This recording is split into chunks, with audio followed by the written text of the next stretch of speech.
معاكم. والحقيقه الاحتفال ده احنا مأجلينه بقالنا 4 5 ايام، ان العرض حقق ايرادات 2 مليون جنيه.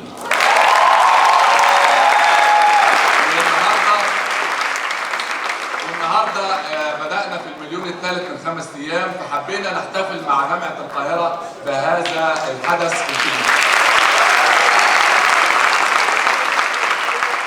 أنا سعيد جدا النهارده بوجودي معاكم، وسعيد بطلبة جامعة القاهرة وطالبات جامعة القاهرة في هذه المسرحية الرائعة الجميلة مع هؤلاء النجوم بقيادة الدكتور العظيم والفنان الكبير الدكتور يحيى الفخراني.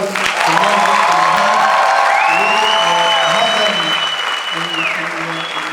الشباب من المواهب العظيمة اللي بتؤكد دائما ان مصر ولادة، وان مصر دايما